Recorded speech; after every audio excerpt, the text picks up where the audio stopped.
Hi everyone, welcome to After Dark Analysis. Today is going to be part 5 of Ryan from All You Need Is Blood and I discussing the influence of trashy B-grade horror films. Today we're going to be specifically focusing on Troma and Full Moon. So speaking of influential but slightly more modern kind of schools people came out of is Troma. We have James Gunn. He wrote the script for Romeo and Juliet for Troma, eventually moving on to write the horror comedy Slither. He's done Guardians of the Galaxy 1 and 2, Lollipop Chainsaw Massacre, or is it just Lollipop Chainsaw? I can't remember. Oh, no, that's the video game. It's Lollipop Chainsaw. Yeah, making the video game Lollipop Chainsaw right before he got tapped to do Guardians of the Galaxy.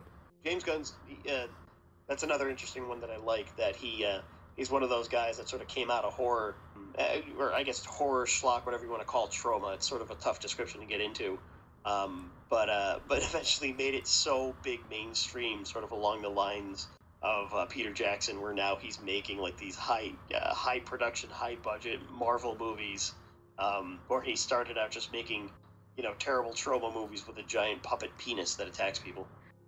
Exactly, because I saw him on a panel promoting Lollipop Chainsaw at Troma Dance when he was on a panel with, I believe it was Ty West, because both of them had started in Troma. Wow. Another one that's interesting was J.J. Abrams.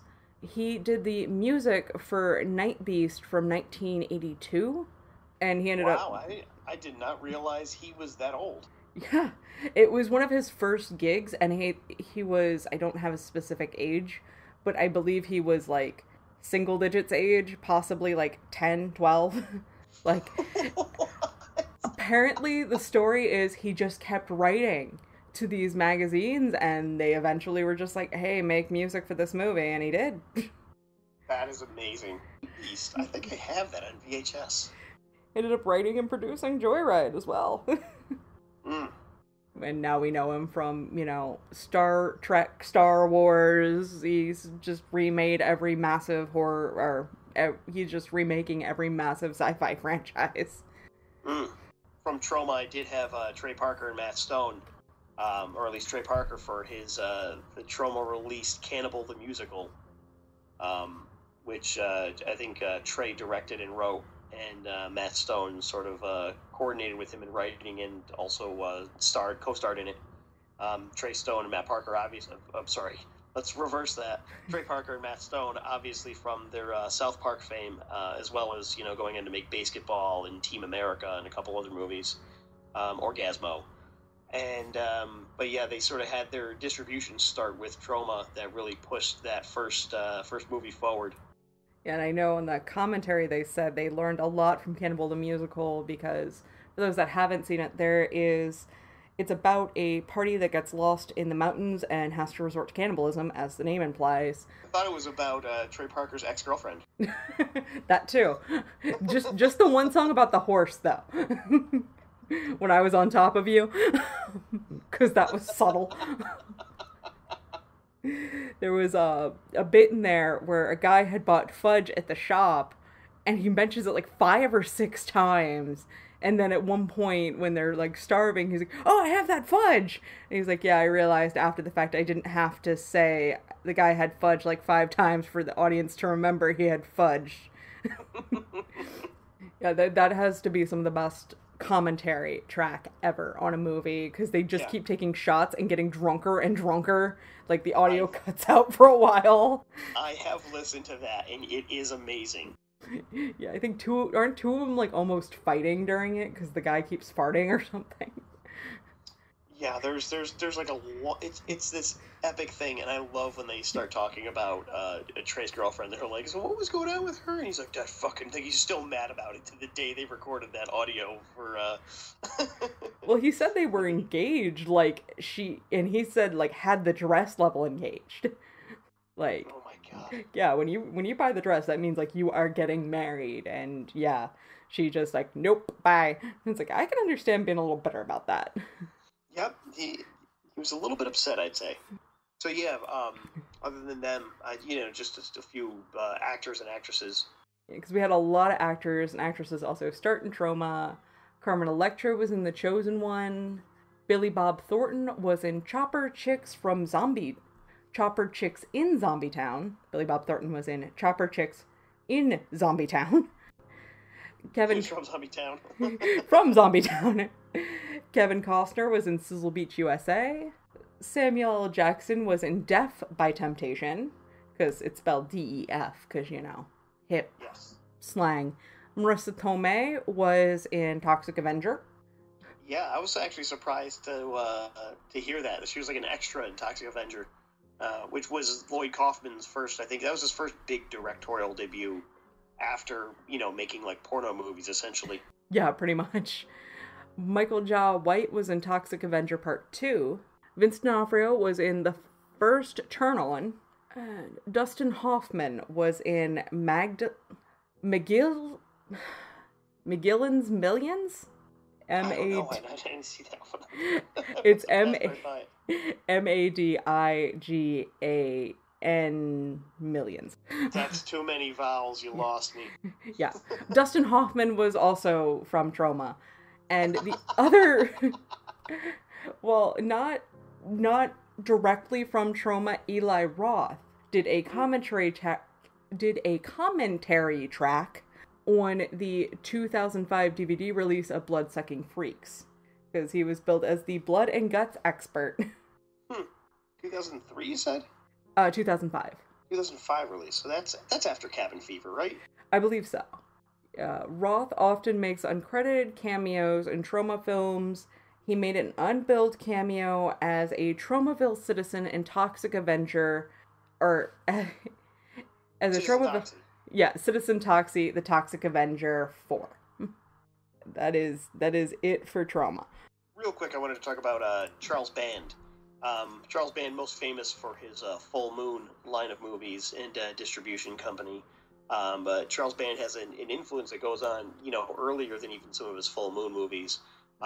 Similar to, somebody like Russ Meyer, he did start out making these sort of sleazy sexploitation films earlier in his career.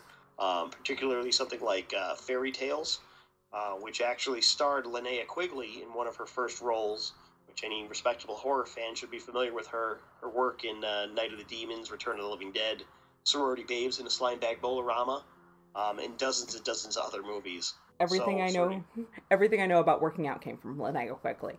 So. Yeah, the horror workout. So Scream Queen's Hot Tub Massacre, that's another one, right? Yeah.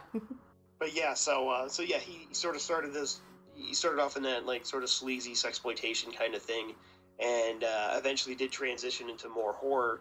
One of his earlier horror films being a movie called Parasite, which he was a producer of. Parasite starring a very young Demi Moore in her first role, who obviously went on to make stuff like One Crazy Summer, Ghost, Nothing But Trouble, which is one of my favorites. Striptease, G.I. Jane, so she came from an early Charles Band sort of influence there. Another one of his earlier movies, Ghoulies from 1984, had a young Mariska Hargitay in it, which I was super excited to find. I did not know she was in Ghoulies. She's obviously most famous for her role in Law and Order Special Victims Unit as Detective Benson. Mm-hmm. And in fact, if you turn on TNT right now, there's probably a 24-hour marathon of Law and Order Special Victims Unit happening, so go ahead and check that out. TNT, just Law and Order Marathon, network. Also in his career before sort of the Troma, but also earlier in his career before the Full Moon phase, was 1986's Troll. Which had a role for Julia Louis-Dreyfus in it, most famous for playing Elaine on Seinfeld, and then went on to star in her own sitcoms and the current popular show Veep. So it's interesting to see these actresses and actors that came out of making these really schlocky horror or exploitation films and then sort of become big names later on. Charles Band had since gone on, and I'm almost convinced he's like the modern day Roger Corman in my opinion. Or at least the Roger Corman of the 1980s, where he would make these extremely cheap and cost-effective films and distribute them himself with his Full Moon distribution company, get them out in video stores in the day, and really make a big name for himself with the films like The Puppet Masters, the Subspecies films, all the Trancers movies. He had a whole line of popular films that came out and sort of carried on, I guess, almost the proverbial torch of making cheap, schlocky movies that still have some redeeming quality to almost all of them, including, the talent behind them. I would say Charles Band probably made up the majority of my puppet horror episode and had a healthy chunk of the doll horror episode. So he's been very influential on both of those subgenres. Yeah, doll horror and puppet horror.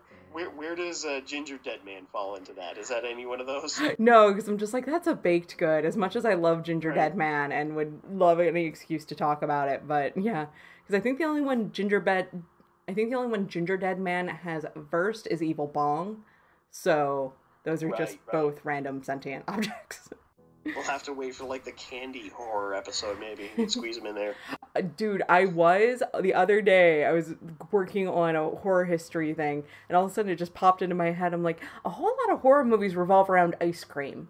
So there might be an ice cream horror episode. Yeah, The Stuff, Ice Cream Man, Barry Cohen. Oh my god. The Stuff, Ice Cream Man, We All Scream for Ice Cream. And scenes as well. I feel like I've seen multiple scenes of people being stabbed with ice cream cones. Yeah, more than you'd think you would. Yeah, right? And all right, so that's pretty much that's all I really got for Charles Band is when I talk about some of those ones. This concludes part 5 of our discussion on the influence of trashy and B-grade horror films. Join us next time where we will be kind of talking about a random hodgepodge of different directors that did get started here, but didn't necessarily come from a specific camp or studio. As always, if you like what you're seeing, please hit like, comment, subscribe. If you don't like what you're seeing, leave me a comment and let me know. Thank you.